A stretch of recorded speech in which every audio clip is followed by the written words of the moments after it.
Welcome to the NC Spin After Spin. Additional comments from our panelists just available on our website. I want to ask all of you, what do you wish you had said on last week's show, but you didn't? John Hood, I'll start with you.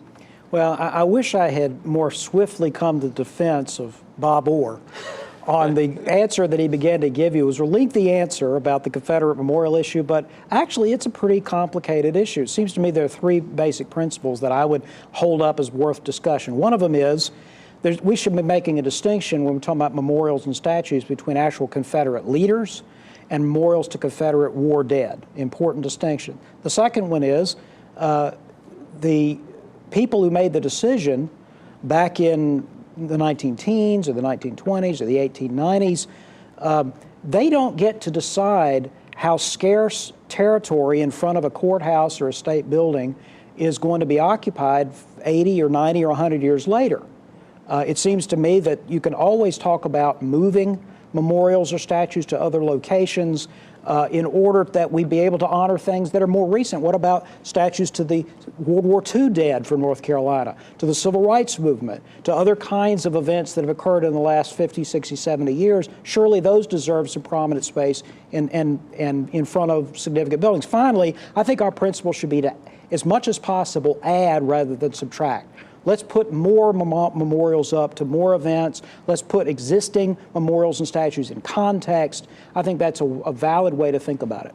Bob Orr, I am just very apologetic for giving you such a hard time on your what I consider to be non-answer. Evidently, there was content there. What do you wish you had said on last week's show that I didn't give you a chance to? Well, I wish I had said what John Hood just said. Never wish that.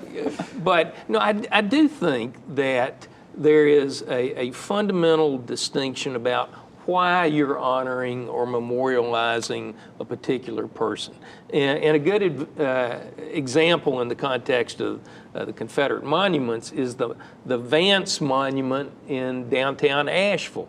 Well, you know, yes, Zeb Vance was a Confederate general, but he also had a much broader impact and history on both the state and the region. So if he's being recognized and remembered in the context of his broader life's contributions, then, you know, maybe you just have to... He also opposed secession. Yeah, originally. Until the legislature voted it in, and he said, well, this is what's been decided. So I think there is a benefit to a legitimate discussion about what are the things that are important to us as communities or societies to recognize, understanding that all of our heroes of yesteryear and today have clay feet in many respects. Yes, today, looking back, maybe they're not the same heroes. I withdraw my comments and apologize to you profusely. Rufus Edmiston, what do you wish you had said on last week's show? Well, I wish I had agreed with Chris about local option. I give you credit, you're a very wise man. On these monuments, we got local option on everything in the world, hunting laws, booze laws, everything in the world.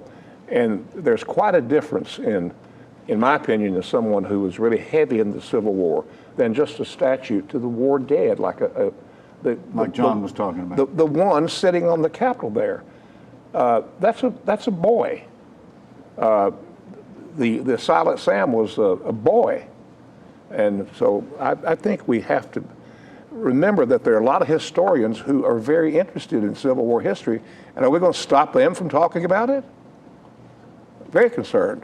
I can hear the mail that's going to be coming in. You had 4 old white guys talking about monuments. Chris Fitzsimon, what do you wish you had said on last week's show? Nobody's saying, I'd like to talk about the monuments too again. Nobody's saying you can't talk about it. What we're saying is the Civil War was primarily about slavery. It was about other things too. It was about America's original sin, where human beings were allowed to own other human beings based on the color of their skin. We have African Americans every day in North Carolina walking to the courthouse they have to go into to a monument to a war that wanted to keep them slaves and owned by other human beings. I think we should. There are a lot of confusing issues. Slavery is not one of them. The Confederacy is not one of them. So I think that's the first thing. The second thing is I think it's worth going back to what happened in South Carolina in 2015 after Dylan Roof killed 8 African Americans in a church in Charleston, and Nikki Haley, a very conservative Republican, said, that's it.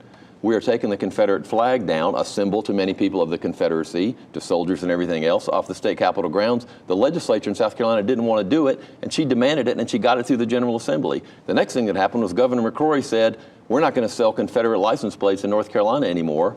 And he made that, and he got credit in the New York Times and everywhere else for being a progressive Southern governor. Well, guess what? The legislature said, you can do it, we're not doing it. We're still selling them in North Carolina 2 years after that, after Nikki Haley took the Confederate flag down from the capital of South Carolina. Interesting. Well, thanks for watching the After Spin. We'll have more video all during the week on ncspin.com.